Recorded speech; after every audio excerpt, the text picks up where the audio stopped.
오늘 본문의 말씀은 보라, 행하라, 버려라. 내가 너로 행하게 하리라. 좀 길죠? 본문이? 보라, 행하라, 버려라. 내가 너로 행하게 하리라. 우리 누가복음 10장 25절부터 있는 말씀 좀 보겠습니다. 누가복음 10장 25절. 어떤 율법 교사가 일어나 예수를 시험하여 이르되 선생님, 내가 무엇을 하여야 영생을 얻으리이까? 예수께서 이르시되 율법에 무엇이라 기록되었으며 네가 어떻게 읽느냐? 대답하여 이르되 내 마음을 다하며 목숨을 다하며 힘을 다하며 뜻을 다하여 주 너희 하나님을 사랑하고 또한 내 이웃을 내 몸과 같이 사랑하라 하였나이다. 예수께서 이르시되 내 대답이 옳도다. 이를 행하라. 그러면 살리라.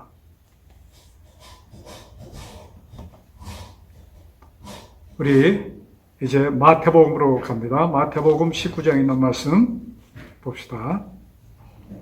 마태복음 19장 16절부터입니다.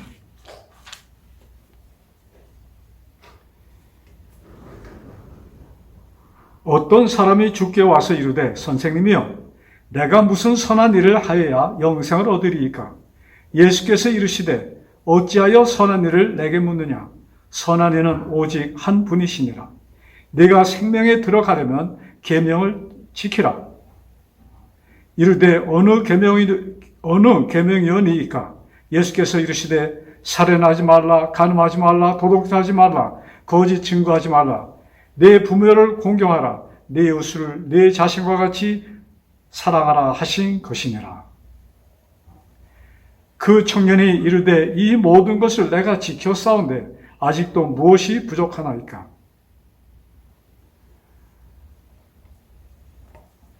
여기에 두 번째 사람은 우리 부자 법관이라고 알려진 젊은 청년이었습니다. 율법사와 똑같은 질문을 합니다. 또 예수님의 대답은 어쩌면 같은 대답을 하십니다. 여기 이 법관의 대답은 예수님께서 계명을 지켜라, 또 내 이웃을 사랑하라 이런 말씀하셨을 때 그것은 내가 어려서부터 다 지켰다고 이렇게 대답을 합니다. 마가복음 10장 17절 보면 같은 말씀이 기록되어 있는데 거기에 이 젊은 법관은 예수님께 와서 땅에 꿇어 엎드려 예수님께 이 이야기를 하는 것입니다. 그때 예수님께서 21절에 다음과 같은 말씀하십니다. 예수께서 이르시되 내가 온전하고자 할진대 가서 내 소유를 팔아 가난한 자들에게 주라. 그리하면 하늘에서 보화가 내게 있으리라. 그리고 와서 나를 따르라 하시니 그 청년이 재물이 많음으로 이 말씀을 듣고 근심하며 가니라. 참 예수님은 이 청년을 보았을 때 굉장히 참 장래가 있는, 미래가 있는 청년으로 보셨습니다. 그래서 그를 사랑하셨습니다. 그가 당신의 말씀을 듣고 참 그를 따르기를 원하셨습니다.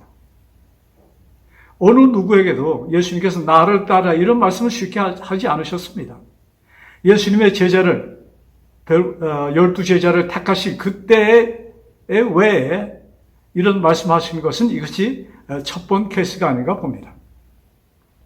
우리 또 요한복음 3장에 있는 말씀 보겠습니다. 요한복음 3장 1절부터 2절에 있는 말씀입니다. 바리새인 중에 니고데모라 하는 사람이 있으니 유대인의 지도자라.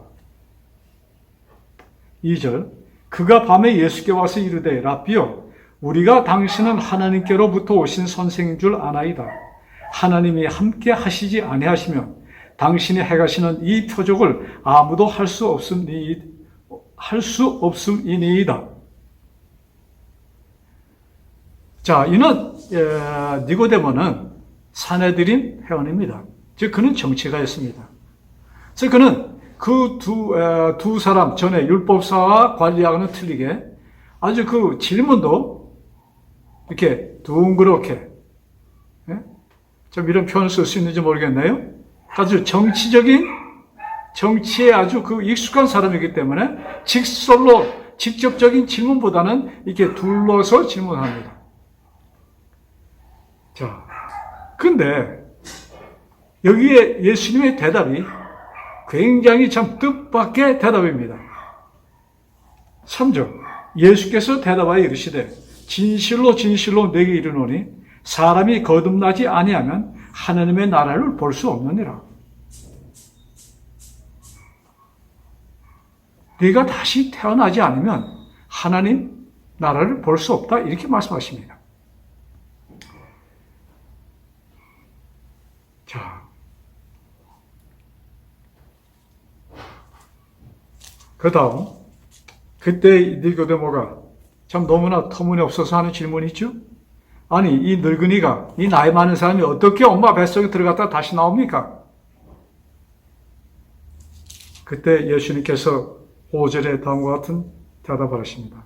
예수께서 대답하시되 진실로 진실로 내게 이르노니 사람이 물과 성령으로 나지 아니하면 하나님의 나라에 들어갈 수 없음이니라. 자, 여기 세 사람을 제가 소개했습니다. 한 사람은 율법사요. 또 두 번째 사람은 젊은 관리였습니다. 복관이라고 알려졌죠. 그는 또한 부자였습니다. 그리고 세 번째 인물은 니고데모라는 사내들인 회원이었습니다.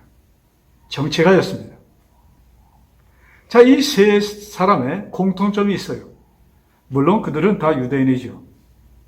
그런데 그냥 보통 유대인보다는 이들은 유대교회 그 당시 아주 확실한 지도자들이었습니다. 또 그것을 다시 말하면 다르게 표현하면 이들은 철저하게 율법을 지키는 준수자였습니다. 물론 그 당시 거의 모든 사람들이 좀 어떻게 보면 중류 이상이라고 할까요? 거의 모든 사람들, 가난한 사람들도 하나님의 계명에 대한 개념, 유대인들은 철저했습니다. 아마 오늘날 어느 누구도 유대인들이 율법을 지킨 것처럼, 유대인들이 안식일을 지킨 것처럼 아마 지키는 사람들이 찾아볼 수 있을까? 좀 의심이 되네요. 자,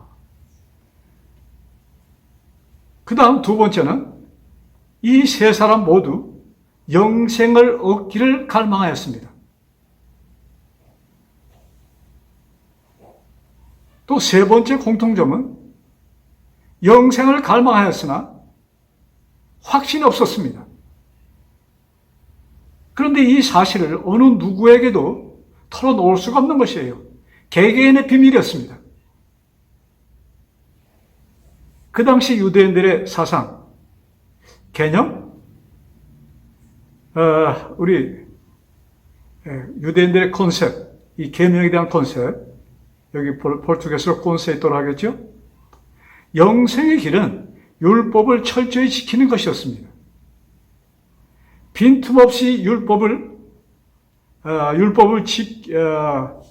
지키고자 그들은 그 당시에 성경학자들은 율법사들, 레위인들 이들은 참 성경을 구약 성경을 깊이 연구하여서 그들에게 주어진 모세를 통하여 주어진 보편적인 십계명과 그 외의 모든 계명, 레위기 또 민수기에 기록된 그 모든 것, 그것 외에 무려 600가지가 넘는 더 법을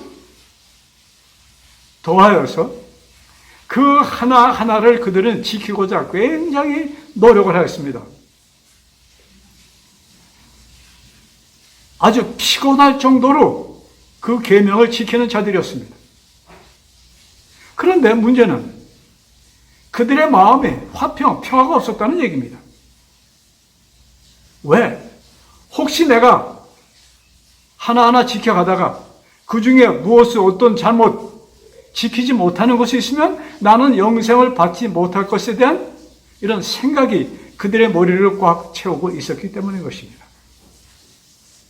그래서 이 사상은 그들 머리에 철두철미하게 입력이 되어 있어서 그 유대인들은 정말로 열심히 율법을 지키는 자들이었습니다.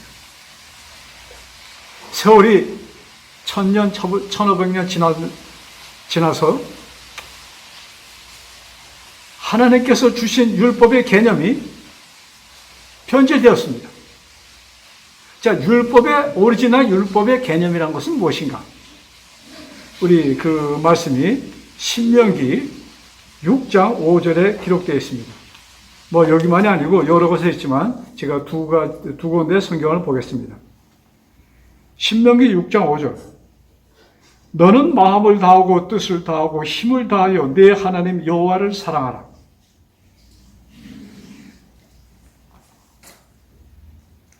오늘날 많은 사람들이 구약 성경은 사랑이 없고 너무나도 냉하고 좀 법적인 것으로 이렇게들 표현을 하는데, 여기 신명기 6장 5절에 너는 마음을 다하고 뜻을 다하고 힘을 다하여 내 하나님 여호와를 사랑하라.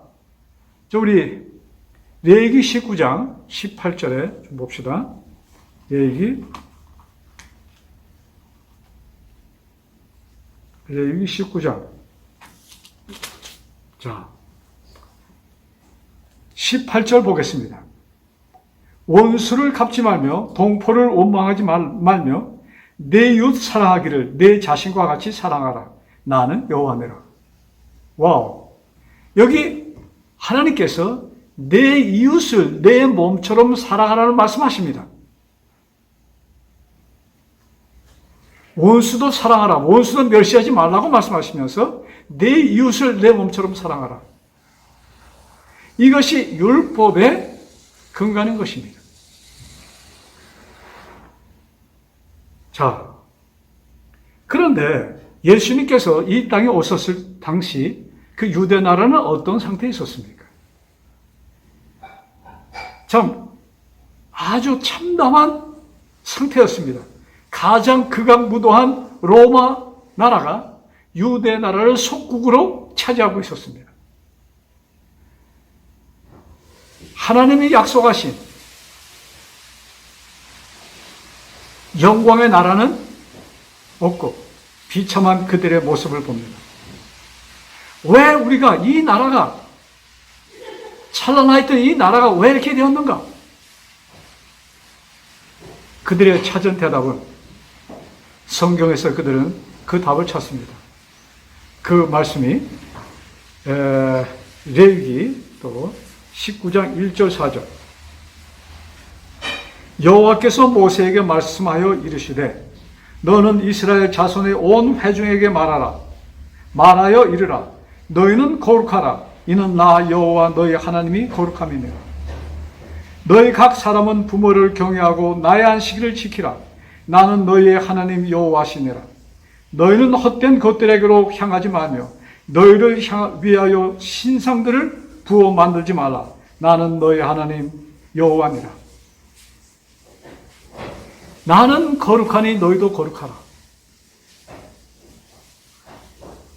자, 그러면서 그들에게 하나님의 계명, 그것을 지키는 것에 대해서 말씀하십니다. 그러므로 이 유대인들이 이해한 것은 여기에 이렇게 기록되어 있지만 우리가 정말로 하나님의 택한 백성으로서 구원을 받은 자로서 아버지의 나라에 이루고자 하는 자들은 철두철미하게 하나님의 계명을 지켜야 된다는 그것이 그들의 율법에 대한 개념이었습니다. 또 신앙에 대한 개념이었습니다. 자, 우리 다른 성경 하나 또 찾아봅시다. 신명기 7장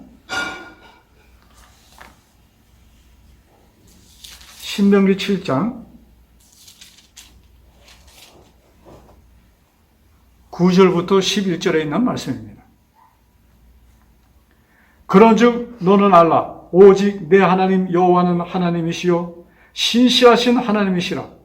그를 사랑하고 그의 계명을 지키는 자들에게는 천대까지 그의 언약을 이행하시며 인애를 베푸시되 그를 미워하는 자에게는 당장에 보응하여 멸하시나니 여호와는 자기를 미워하는 자에게 지체하지 아니하시고 당장에 그에게 보응하시느니라. 그런즉 너는 오늘 내가 내게 명하는 명령과 규례와 법도를 지켜 행할지니라. 여러분,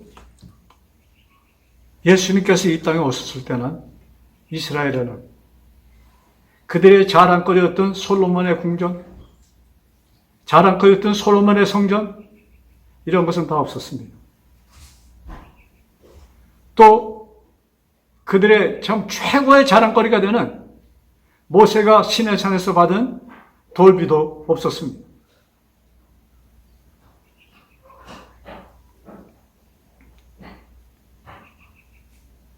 이런 때에 예수님이 오셨던 것입니다. 우리 요한복음에 보면은 예수님께서 38년 된 중풍병자를 고치는 사건이 나옵니다. 요한복음 5장에 기록되어 있죠. 베데스다 연못에서 연못이 좀 움직이기를 기다려서 거기에 들어가면 낫는다는 그 전설에 의하여 38년 된 중풍 환자가 거기 누워있는 모습을 예수님이 보십니다. 예수님께서 그를 불쌍히 여기시고 그와 대화를 나누시며 그에게 그 중풍병에서 일어나도록 그를 명하시고 그는 예수님의 말씀을 듣고 일어나서 자기가 누워있던 그 자리, 그것을 들고 걸어갑니다. 자, 그것을 본 유대인들은 야, 안식일에 내가 어디 가느냐? 왜 안식일에 짐을 갖고 가느냐? 이런 얘기를 했을 때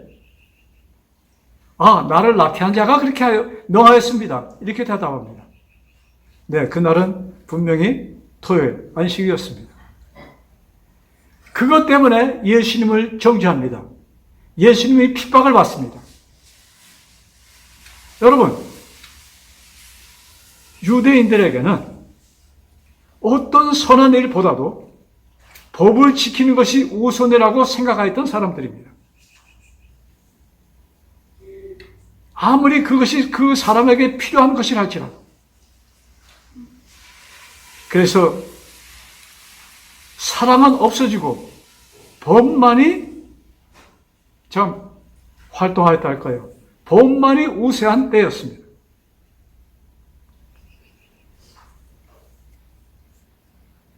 그래서 그들에게는 아무리 사람에게 필요한 것이라 할지라도 그 날이 안식일이면은 절대로 하면 안 된다고 그들은 배워왔고 그렇게 하고 있었습니다. 그래서 그것을 어기고 예수님께서 안식일마다 병자를 고치는 일을 많이 하셨을 때 그들은 예수님을 대놓고 정죄하는 것입니다. 오늘날 우리 한국의 정치를 보면은 참 너무나도 그 당시 유대 나라와 흡사한 것을 좀 봅니다. 글쎄, 정치판에 사랑이 끼어 들어갈 수 있는지.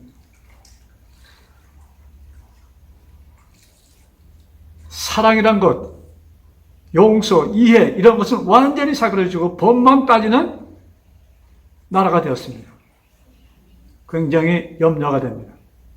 이렇게 나라가 가면은, 국민들의 사상이 이렇게 되면은, 글쎄요, 그 나라의 장면은 너무나 어두움이 펼쳐지는 것을 저는 나름대로 생각해 보았습니다. 자, 그러면 우리 여기에 지금 세 사람에 대해서 쭉 얘기를 했는데 이 세 사람의 공통점은 그들은 유대인의 지도자였고 그들은 뭐예요? 또 영생 얻기를 갈망하였습니다. 그런데 그들은 영생을 얻기를 갈망하였지만 확신이 없는 불안감 속에서 있었다는 것입니다.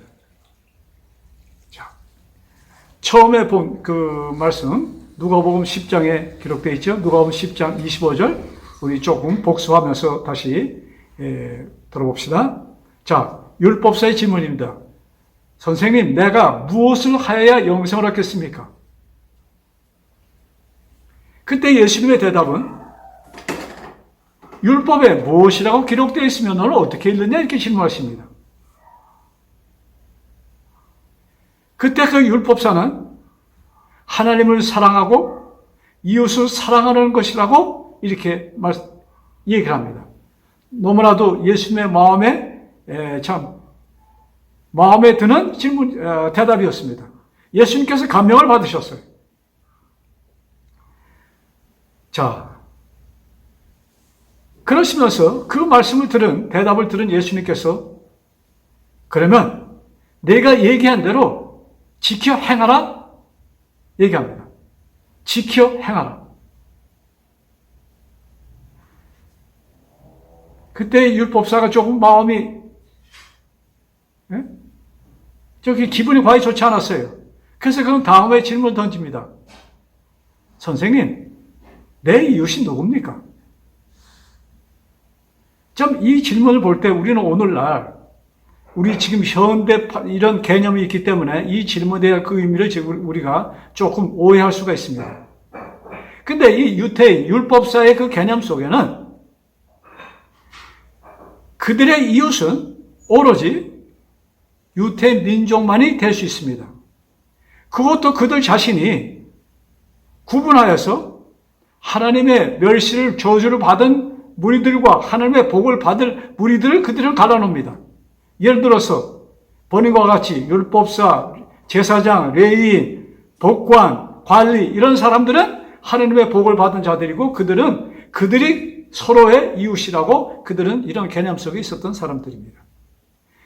가난한 천민들, 노동자들, 물론 이방인들, 로마 군인 이 사람은 하나님의 저주를 받을 사람들이지 절대로 그들의 이웃이 될 수 없는 사람이라는 인식을 갖고 있었습니다.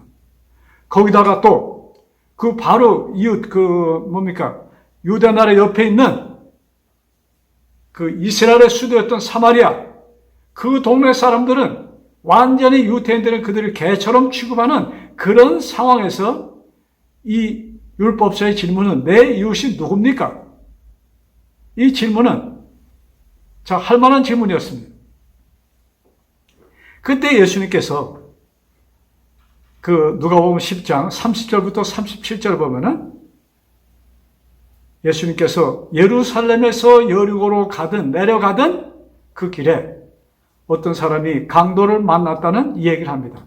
그런데 그 같은 길을 제사장과 레위인이 지나가면서 그들은 분명 신음소리를 들었지만은 저기 누군가가 강도를 만나서 죽어가고 있구나 하는 것을 들었고 저 사람은 도움이 필요한 자라는 것을 그들은 알았습니다. 그러나 그 순간 그들은 좀 가기를 꺼려하면서 마음의 위로를 줬겠죠. 나는 성직자야. 거룩한 일을 하는 제사를 드리는 특별히 하나님의 거룩한 성전에서 예배를 드리고 그들에게 말씀을 가르치는 거룩한 자라는 이 개념 속에 자기 마음을 위로하면서 그들은 지나갑니다. 그 후에 그 자리를 지나가던 한 사마리아인, 예수님께서는 사마리아인이라는 그 이야기를 꽂으면서 사마리아인이 그를 도왔고 그래서 그에게 은혜를 베풀었다는 얘기입니다. 자, 이 말씀 속에 예수님께서 이 율법사에게 가르쳐주고 싶었던 것이 무엇이었습니까? 율법사의 입으로 율법은 하나님을 사랑하며 내 이웃을 내 몸처럼 사랑하라는 말씀이라고 그는 대답을 하였습니다.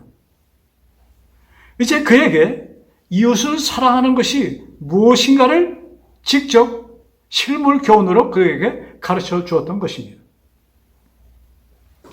자, 우리 성경 좀 찾아봅시다. 요한복음 15장에 다음과 같은 말씀이 기록되어 있습니다.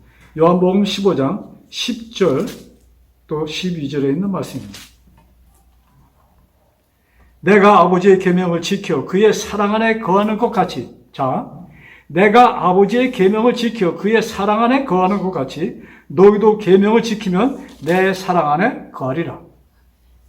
계명을 지키는 것이 아버지의 사랑 안에 거한다. 자, 그 다음에 계명에 대해서 말씀하십니다. 12절입니다. 내 계명은 곧 내가 너희를 사랑한 것 같이 너희도 사랑하라 하는 것이니라. 자, 10절에는 너희들이 내 계명을 지킬 때 너희 내 사랑 안에 거한다고 이렇게 말씀하십니다. 그런데 12절에 내 계명을 지키는 것이 무엇이냐? 내 계명은 곧 내가 너희를 사랑한 것 같이 너희도 서로 사랑하라. 이것이 내 계명이니라. 이렇게 말씀하십니다. 자, 로마서 사도 바울은 이 말씀을 다음과 같이 표현합니다. 로마서 13장 9절과 10절에 있는 말씀입니다. 로마서 13장 9절과 10절. 자, 9절. 간음하지 말라, 살인하지 말라, 도둑질하지 말라, 탐내지 말라 한 것과 그 외에 다른 계명이 있을지라도 내 이웃을 내 자신과 같이 사랑하라 하신 그 말씀 가운데 다 들었느니라. 10절. 사랑은 이웃에게 악을 행하지 아니하나니 그러므로 사랑은 율법의 완성이니라. 여러분, 사도 바울도 철저한 율법주의자였습니다. 정말로 율법에 기록되어 있는 그가 성경을 공부하면서 그 교사들에게 어려서부터 배웠던 그 교훈은 율법을 철저히 지키는 것이 유태인으로서의 사는 길이고 그것이 하나님의 백성, 택함을 받은 자들의 삶이라는 것을 사도 바울은 철두철미하게 배운 자입니다. 그러나 그가 예수님을 만난 후에 율법에 대한 개념이 완전히 바뀌었습니다. 자, 사랑은 이웃에게 악을 행하지 아니하나니 그러므로 사랑은 율법의 완성이니라. 참 놀라운 말씀입니다. 자, 우리 두 번째 인물 부자 복권에 대한 것을 좀 얘기해 봅시다. 마태복음 19장입니다. 처음에 본 말씀을 제가 다시 반복하면서 여러분들에게 우리 좀 말씀을 나누는 것입니다. 자, 마태복음 19장 16절. 자, 여기에 우리 여러분 아까 본 것처럼 자, 이제 이 법관은 달려와서 예수님 앞에 무릎을 꿇고 질문합니다. 선생님, 내가 무엇을 하여야 영생을 얻겠습니까? 참, 그 질문 자체가 영생을 매우 갈망하는 자인 것을 볼 수가 있습니다. 꿇어 엎드려서 예수님께 질문합니다. 그 당시 이 법관, 이 관리의 위치로는 그렇게 쉽게 누구에게 무릎을 꿇는 사람들이 아니었습니다. 그러나 그는 예수님을 통해서 무엇인가를 그는 보았습니다. 이번에는 분명히 내가 갈망하던 답이 있는 것을 그는 알았습니다. 그래서 그 옆에 무릎을 꿇고 질문하는 것입니다. 내가 무엇을 하여야, 무슨 선한 일을 하여야 영생을 얻겠습니까? 그때 예수님의 대답이 여러분 잘 아시죠? 계명을 지켜라. 그때 이 법관은 뭐라고 대답해요? 그것은 내가 어려서부터 다 지켰습니다. 이웃 사랑하는 거 그것도 내가 하고 있습니다. 참 예수님은 이 부자 법관을 정말로 마음속 깊이 사랑하기 시작했습니다. 와, 이 청년이 나의 제자가 되면 얼마나 좋을까?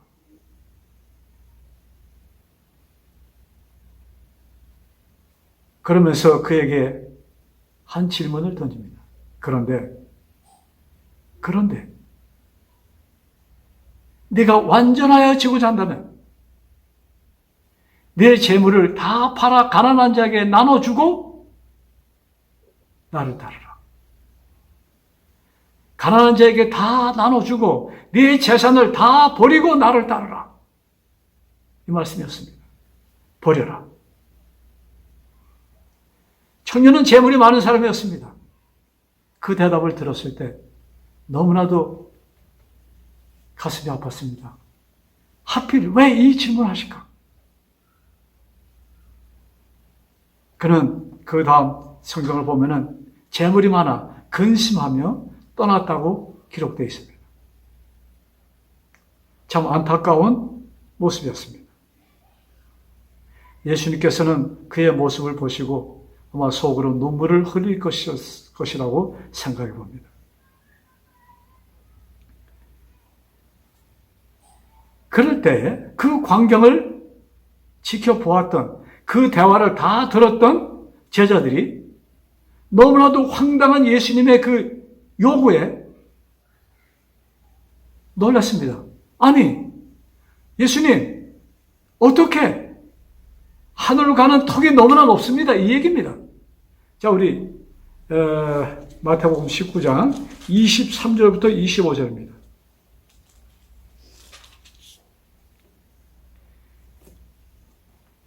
그 법관이 이제 재물이 많아서 근심하고 간 것을 보시면서 제자들에게 예수님께서 다음과 같은 말씀하십니다. 예수께서 제자들에게 이르시되 내가 진실로 너에게 이르노니 부자는 천국에 들어가기가 어려우니라. 다시 너에게 말하노니 낙타가 바늘 귀로 들어가는 것이 부자가 하느님의 나라에 들어가는 것보다도 쉬우니라. 아니, 그 어마어마한 큰 짐승 낙타가 바늘 군용으로 들어가는 것 완전히 불가능한 것을 말씀합니다. 그런데 그거보다 부자가 천국에 가는 것이 더 어렵다. 쉽게 말하면 부자는 천국에 가기가 불가능하다는 얘기가 되겠죠. 이 대답을 들은 그 제자들, 25절, 제자들이 듣고 몹시 놀라, 그럴 수밖에 없죠. 몹시 놀라 이르되 그렇다면 누가 구원을 얻을 수 있겠습니까? 아마 우리들도 그 당시 예수님 옆에서 이 질문을, 그런 대화를 드렸으면 분명히 이렇게 대답했을 것입니다. 몹시 놀랐습니다. 예수님, 그러면 누가 어떻게 천국에 갈 수 있습니까?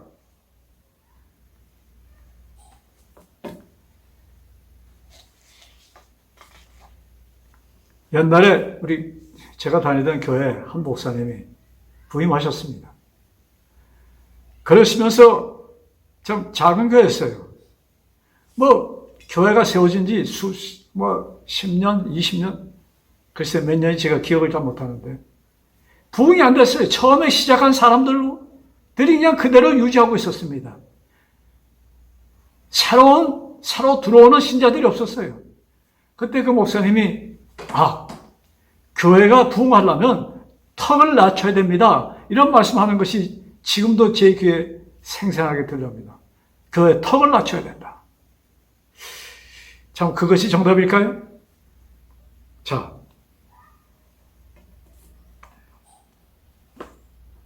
여기 우리 계속 봅시다. 25절, 제자들이 놀라서 누가 구원을 얻을 수 있습니까? 하고 질문하니까 예수님의 대답, 잘 들으세요. 예수께서 그들을 보시며 이르시되, 자, 성경 찾았으면 같이 읽읍시다.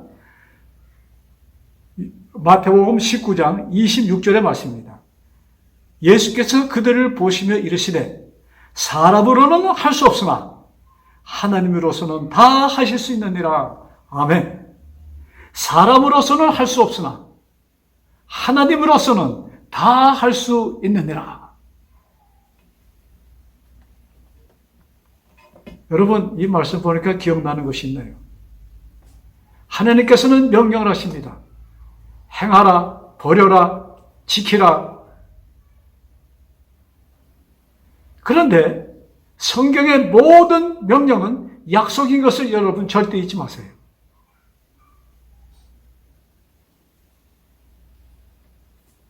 하나님께서 당신의 백성을 부르시며 지켜라, 하라, 버려라 이런 말씀하실 때 그 배후에는 내가 그것을 지키도록 해주실 것이고 내가 그것을 너희들이 버릴 수 있도록 해주실 것이라는 말씀이 포함되어 있다는 것을 잊지 않으시기 바랍니다. 그래서 사람으로는 할 수 없으나 하나님으로서는 할 수 없는 것이 없느니라. 불가능이 없으신 하나님, 감사합니다. 자, 이제 하나님께서 어떤 방법으로 이 불가능하게 보이는 것을 가능하게 하시며 그걸 하실까? 이것을 좀 봅시다. 우리 아까 본 말씀 니고데모에 대한 얘기를 좀 하면서 그 대답을 좀 찾아봅시다. 니고데모, 우리 요한복음 3장이죠? 사실 니고데모도 좀 이렇게 둘러둘러 질문하지만 그의 그 질문을 감추려면은 그 위에 율법사들의 질문과 똑같습니다. 라비요, 내가 무슨 일을 하여야 영생을 얻겠습니까? 이 질문이었습니다. 그때 예수님께 대답은 여러분 잘 아시죠? 네가 거듭나야 될 것이다. 동문서답입니다. 아니, 지금 내가 어떻게 하여야 영생을 얻겠습니까? 하고 질문하는데 예수님의 대답은 너는 다시 태어나야 돼. 너무나 뜻밖의 대답에 니고데모는 아니, 라비요, 내가 이제 늙었는데 어떻게 우리 어머니 뱃속에 들어갔다 다시 나옵니까? 그때 하신 말씀이 물과 성령으로 거듭나야 된다는 말씀하십니다. 자, 여러분 그 말씀하시고 이 니고데모가 좀 깨닫지 못해요. 이것이 무슨 말씀인가? 그때 유대인이면 어린 아이들도 다 아는 한 이야기를 꺼냅니다. 이스라엘 백성이 애굽에서 이제 가나안으로 오를 때 거의 다 이제 조금 있으면 이제 요단강을 건너기 얼마 전의 사건입니다. 백성들이 불평하기 시작합니다. 먹을 게 더해서 불평하고 이 광야는 우리가 살 수도 길도 험하고 이런 불평할 때 느닷없이 불뱀이 나옵니다. 그것이 민수기 21장에 나오는 사건입니다.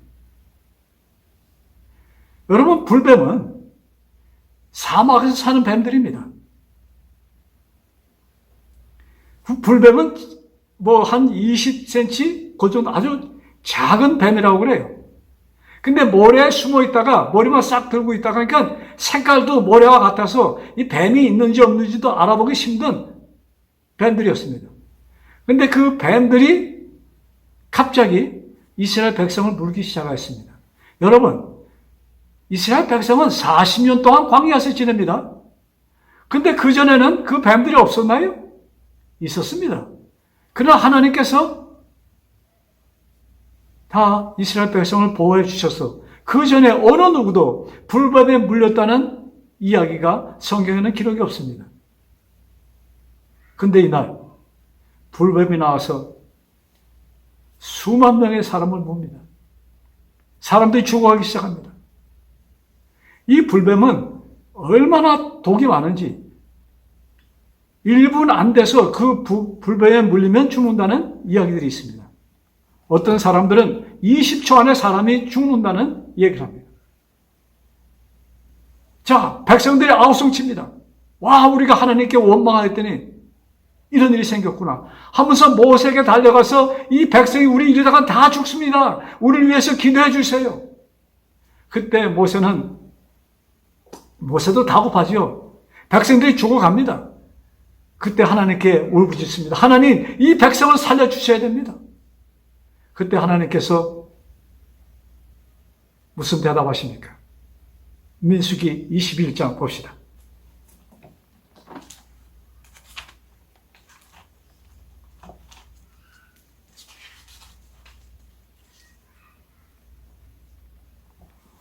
여호와께서 21장 8절과 9절입니다.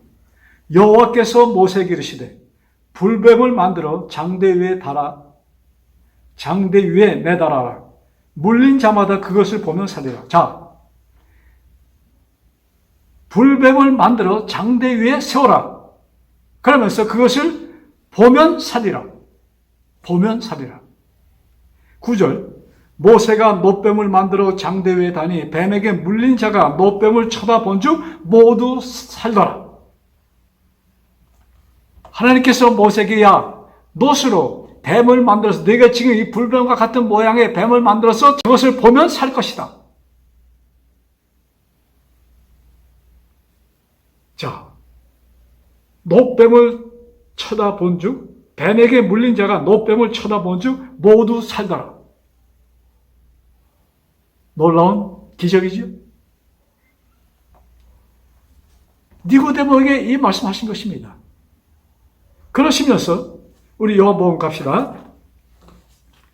자, 요한복음 3장의 말씀. 자, 우리 민수기에 있는 말씀 잊지 마세요. 보라. 그 다음에 뭐예요?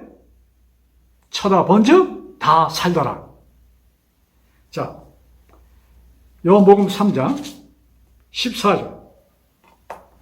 니고데모에게 하신 말씀입니다. 모세가 광야에서 뱀을 든 것 같이 인자도 들려야 하리니. 모세가 광야에서 뱀을 든 것 같이 인자 나도 들릴 것이다. 왜? 무엇 때문에? 15절에 이렇게 기록되어 있습니다. 이는 그를 믿는 자마다 영생을 얻게 하려 하심이니라. 이제 들린 인자, 모세가 불뱀을 장대에 매달아 단 것처럼 내가 들려 할 것인데, 인자가 들려 할 것인데, 그를 보면은 살 것이다. 여기 그를 믿는 자는 했는데, 여기 믿는다는 것은 그를 보고 믿는 것이죠. 그를 보는 자는, 믿는 자는 살 것이다. 그 다음 16절에 들린 인자를 보는 자마다 영생을 얻을 것이라고 기록되어 있죠. 요한복음 3장 16절의 말씀입니다. 자, 여러분, 이스라엘이 이제 바벨론에게 망할 때 에레미야라는 선지자가 있었습니다. 그 당시 이제 이스라엘은 에레미야 그 바벨론에게 멸망당한 후에 사실 제대로 나라라는 나라를 세우지 못하고 그냥 간신히 그 간신히 목숨만 붙어 있는 것처럼 간신히 제대로 나라 구실 못하지만 그대로 있으면서 이제 예수님이 오실 때까지 유대 나라가 존속하였고 주 70년에 예루살렘은 완전히 멸망되고 유대 나라는 온 세계에 흩어지게 됩니다. 그 유대 백성들이 흩어지게 되는 거예요. 자, 에레미야 선지자가 다음과 같은 말씀을 기록합니다. 그래서 에레미야 선지자의 기록은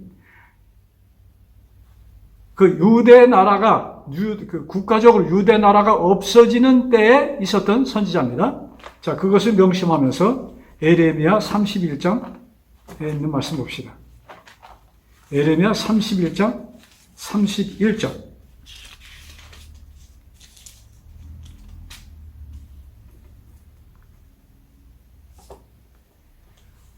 여호와의 말씀이니라. 보라, 날이 이르리니 내가 이스라엘 집과 유다 집에 새 언약을 맺으리라. 보라, 날이 언젠가 이런 일이 있을 것인데 그것은 내가 이스라엘 집과 유다 집에 새 언약을 맺으리라. 자, 과거에 있었던 옛 언약은 이제 무산되고 새 언약을 줄 것이라고 말씀하십니다. 자, 33절. 그것이 무엇인가를 좀 봅시다. 그러나 그날 후에 내가 이스라엘 집과 맺을 언약은 이러하니 곧 내가 나의 법을 그들의 속에 두며 그들의 마음에 기록하여 나는 그들의 하나님이 되고 그들은 내 백성이 될 것이라. 여호와의 말씀이니라. 자, 새 언약을 맺을 것인데 이 언약은 나의 법을 그들 속에 두며 그들 마음에 두며 이스라엘의 아는 법은 돌비에 기록되어 있고 모세가 기록된 두루마기에 기록되어 있는 것이었습니다. 근데 이제 새로 주는 언약, 이것은 그들 마음에 기록할 것이다. 이 말씀이에요. 자, 여러분, 이 예레미야에 기록된 이 말씀을 사도 바울은 되풀이하면서 우리들에게 다음과 같은 메시지를 줍니다. 히브리 10장에 기록되어 있는 말씀입니다. 여기 아까 예레미야의 그 후에라는 말씀은 예수님의 십자가 후를 말씀하는 것입니다.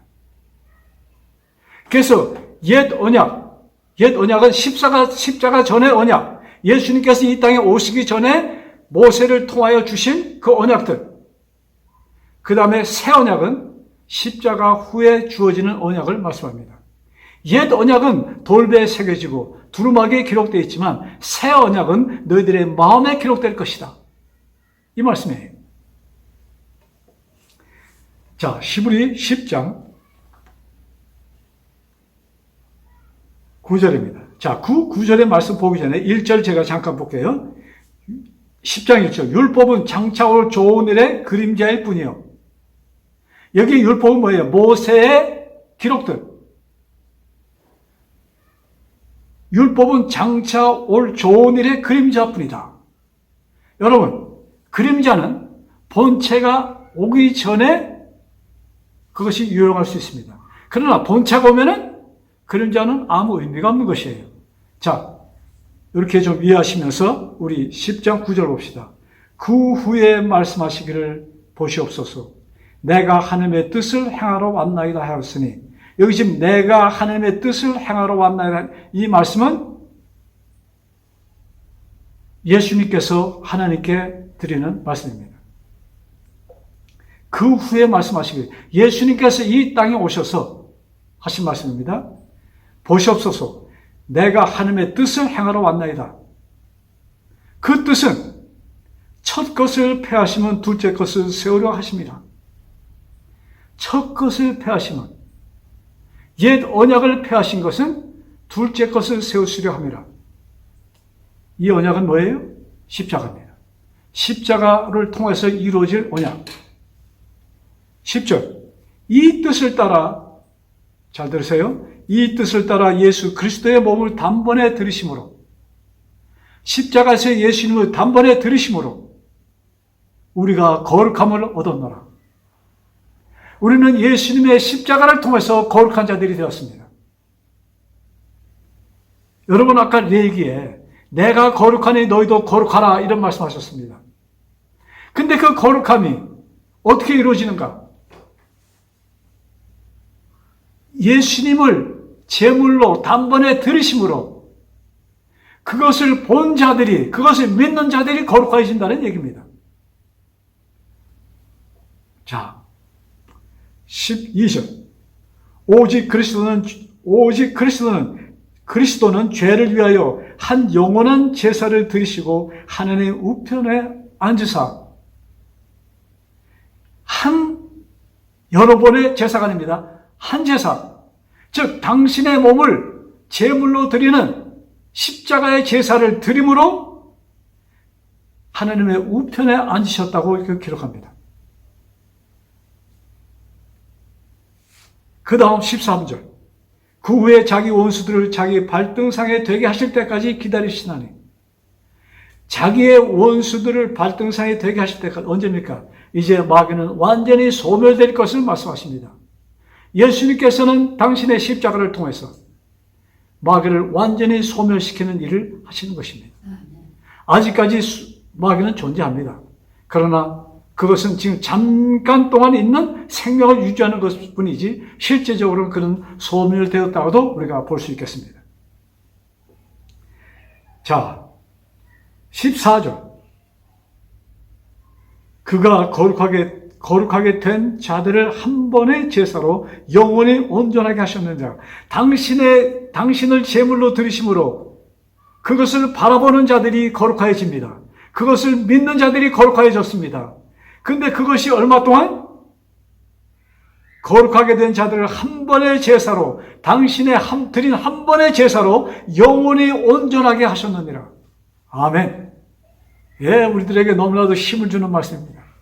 예수님의 제물은 우리를 온전하게, 영원히 온전하게 우리를 만드셨다. 이 말씀인 것입니다. 자, 우리 16절. 자, 주께서 이르시되 그날 후로는, 예수님께서 하신 말씀입니다. 주께서 이르시되 그날 후로는 그들과 맺을 언약이 이것이라 하시고 내 법을 그들의 마음에 두고 그들의 생각에 기록하리라. 예레미야에 있는 말씀을 지금 반복하는 것입니다.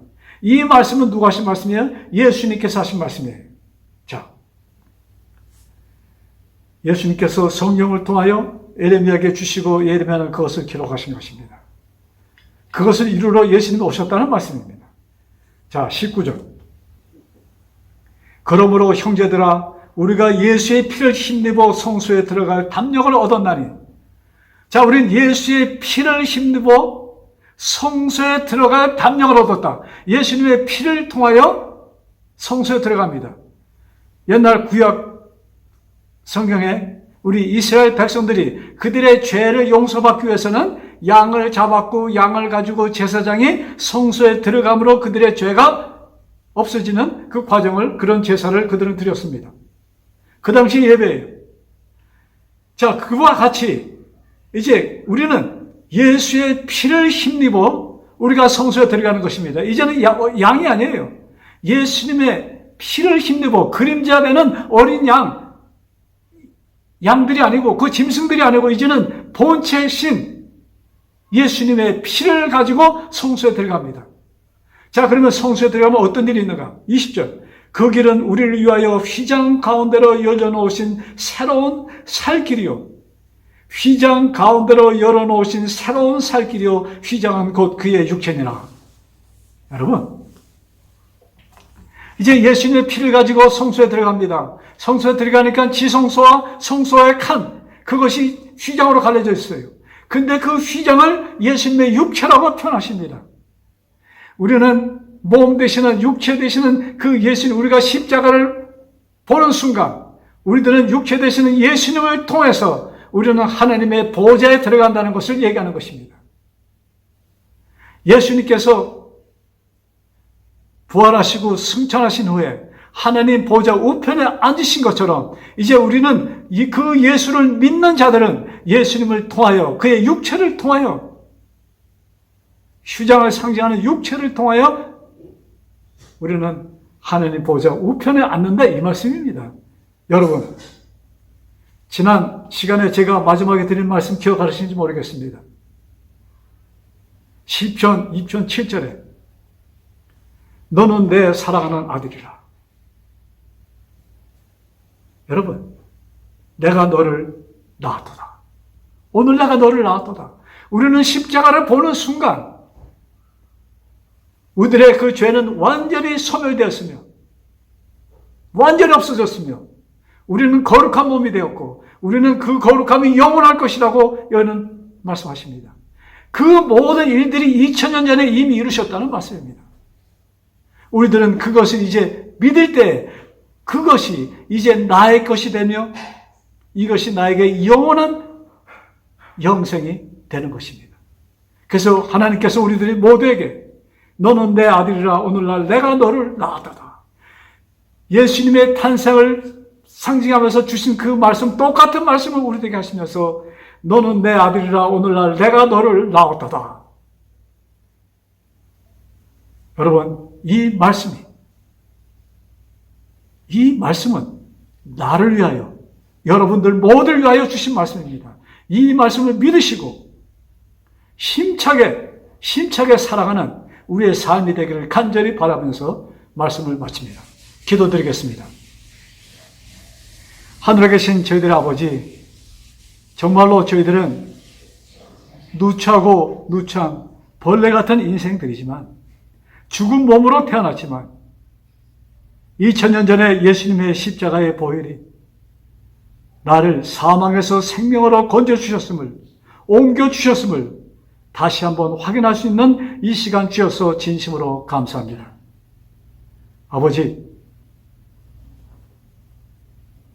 이 말씀이 나의 마음속에 새겨져서 이 땅에 나의 호흡이 있는 동안 이 말씀을 계속 생각하면서 이 말씀이 살아 움직여 아버지의 거룩한 백성으로 있게 하여 주옵소서. 아버지, 이 말씀을 듣는 모든 자들에게 성령 하나님 임하여 주셔서 니고데모에게 활동하였던 성령의 능력이 우리들에게 이 말씀 듣는 모든 자에게 임하여 주셔서 거듭남을 체험하는 놀라운 기적이 우리 모두에게 있도록 축복하여 주옵소서. 이 모든 말씀 우리를 죄에서 구원하여 주신 주 예수 그리스도 받들어 간절히 기도드렸사옵나이다. 아멘.